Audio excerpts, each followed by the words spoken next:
Chapter 16. The Magic Art of the Great Humbug.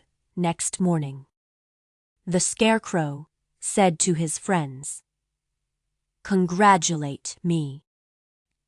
I am going to Oz to get my brains at last. When I return, I shall be as other men are."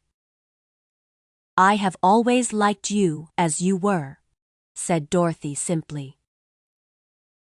"It is kind of you to like a scarecrow," he replied. "But surely you will think more of me when you hear the splendid thoughts my new brain is going to turn out." Then he said, "Good bye" to them all in a cheerful voice, and went to the throne room, where he rapped upon the door. "Come in," said Oz. The Scarecrow went in and found the little man sitting down by the window, engaged in deep thought. "I have come for my brains," remarked the Scarecrow, a little uneasily. "Oh, yes. Sit down in that chair, please," replied Oz. "You must excuse me for taking your head off, but I shall have to do it in order to put your brains in their proper place." "That's all right," said the Scarecrow. "You are quite welcome to take my head off, as long as it will be a better one when you put it on again." So the wizard unfastened his head and emptied out the straw. Then he entered the back room and took up a measure of bran, which he mixed with a great many pins and needles. Having shaken them together thoroughly, he filled the top of the Scarecrow's head with the mixture and stuffed the rest of the space with straw to hold it in place. When he had fastened the Scarecrow's head on his body again, he said to him, "Hereafter you will be a great man, for I have given you a lot of new brains." The Scarecrow was both pleased and proud at the fulfillment of his greatest wish, and having thanked Oz warmly, he went back to his friends. Dorothy looked at him curiously.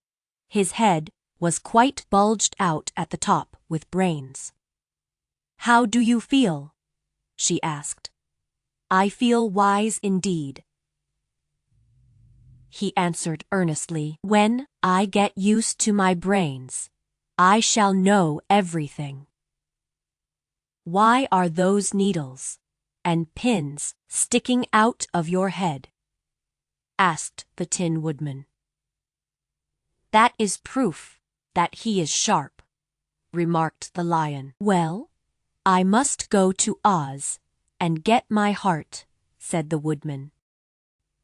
So he walked to the throne room and knocked at the door. "Come in," called Oz, and the Woodman entered and said, "I have come for my heart."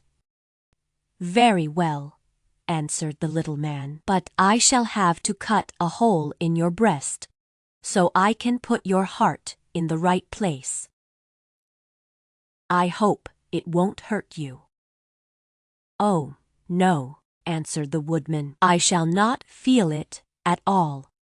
So Oz brought a pair of tinsmith's shears and cut a small square hole in the left side of the Tin Woodman's breast. Then, going to a chest of drawers, he took out a pretty heart made entirely of silk and stuffed with sawdust. "Isn't it a beauty?" he asked. "It is indeed," replied the Woodman, who was greatly pleased. "But is it a kind heart?"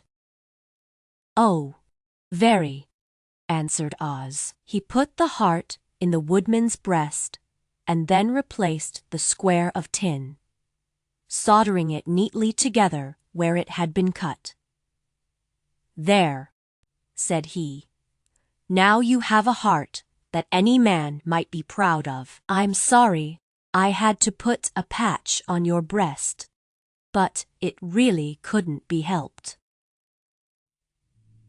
Never mind the patch, exclaimed the happy woodman. I am very grateful to you, and shall never forget your kindness.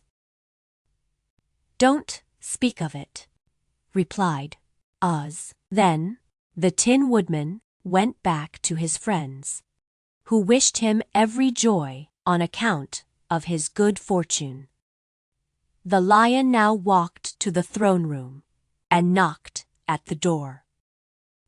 Come in, said Oz. I have come for my courage, announced the Lion, entering the room. Very well, answered the little man.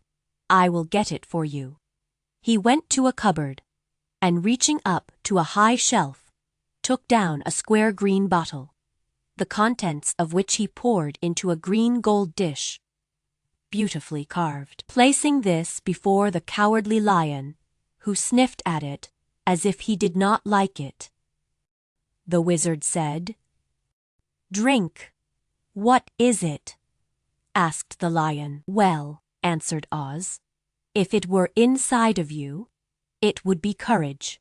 You know, of course, that courage is always inside one, so that this really cannot be called courage until you have swallowed it. Therefore, I advise you to drink it as soon as possible.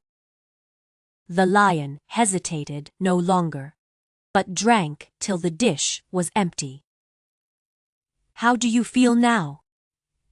Asked Oz. Full of courage, replied the Lion, who went joyfully back to his friends to tell them of his good fortune. Oz, left to himself, smiled to think of his success in giving the Scarecrow and the Tin Woodman and the Lion exactly what they thought.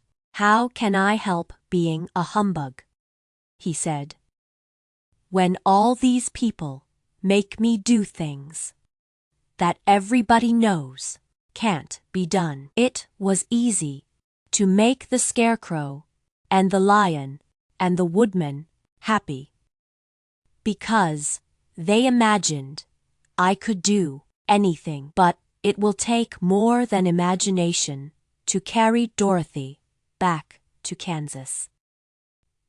And I'm sure I don't know how it can be done.